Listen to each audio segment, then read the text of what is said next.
Oxford বিশ্ববিদ্যালয়ের কেলক কলেজে মুখ্যমন্ত্রীর বক্তৃতা চলাকালীন প্রতিবাদ দেখানোয় বারবার নোটিশ পাঠাচ্ছে রাজ্য মেডিকেল কাউন্সিল।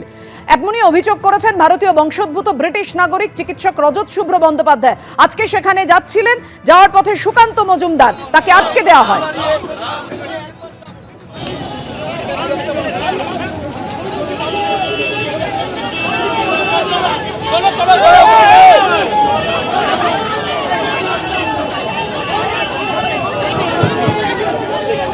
হ্যালো,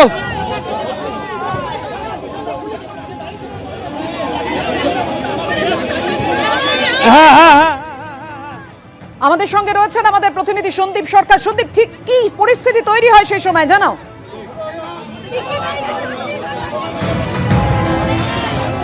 দেখো, তুমি দেখতে পাচ্ছ যে এই মুহূর্তে ভবানীপুরে বিজেপির কর্মী সমর্থকরা যারা রাস্তা অবরোধ করেছিলেন তাদেরকে আটক করেছে পুলিশ এবং তাদেরকে ভবানীপুর থানায় নিয়ে যাওয়া হচ্ছে। কেন তারা রাস্তা অবরোধ করেছিলেন তার কারণ বিজেপি রাজ্য সভাপতি সুকান্ত মজুমদার তিনি যাচ্ছিলেন ভবানীপুরে অভিষেক বন্দ্যোপাধ্যায়ের বাড়ির লাগোয়া এক চিকিৎসক রজত শুভ্র বন্দ্যোপাধ্যায়, যিনি বিক্ষোভ দেখিয়েছিলেন মুখ্যমন্ত্রী যখন অক্সফোর্ডে গিয়েছিলেন সে সময় বিক্ষোভ দেখিয়েছিলেন তিনি, এবং সেই সময় বিক্ষোভ দেখানোর কারণে তাকে এখানে হেনস্থার মুখে পড়তে হচ্ছে। দফায় দফায় পুলিশের নোটিশ আসছে বাড়িতে, তার রেজিস্ট্রেশন বাতিলের মতো পরিস্থিতি তৈরি হয়েছে, এমনটাই অভিযোগ করছেন বিজেপির রাজ্য সভাপতি।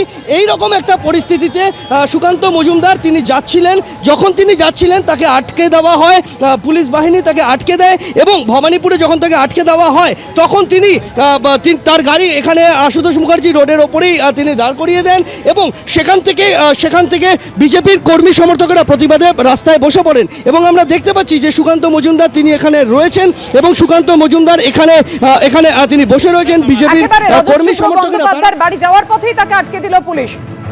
আমাদের অবশ্যই নজর থাকবে এই খবরের দিকে। এই মুহূর্তে তোমায় ধন্যবাদ। বজবজে আক্রান্ত বিজেপি কর্মীদের দেখতে গিয়ে একেবারে বিক্ষোভের মুখে পড়েন সুকান্ত মজুমদার। তাকে ঘিরে বিক্ষোভ দেখানো হয়, গতকালই সেই ছবি আপনারা দেখেছেন। তার স্বাধিকার ভঙ্গ হয়েছে বলে অভিযোগ করেছেন কেন্দ্রীয় শিক্ষা প্রতিমন্ত্রী। এভাবে আক্রমণ করায় সাংসদের মর্যাদা হানি হয়েছে বলে অভিযোগ সুকান্ত মজুমদারের। লোকসভা স্পিকার ওম বিড়লাকে চিঠি কেন্দ্রীয় শিক্ষা প্রতিমন্ত্রীর। একজন সাংসদের এর ফলে মর্যাদাহানি হয়েছে বলে অভিযোগ বিজেপির রাজ্য সভাপতি। তাকে ঘিরে ধরে হিংস্র আক্রমণ চালানো হয়েছে দাবি কেন্দ্রীয় শিক্ষা প্রতিমন্ত্রী সুকান্ত মজুমদারের। গতকাল তাকে ঘিরে বিক্ষোভ দেখানো হয়, তাকে জুতো পর্যন্ত দেখানো হয়, তার উদ্দেশ্যে জুতো ছোড়া হয়, কুকথা বলা হয়, চোর চোর স্লোগান দেয়া হয়।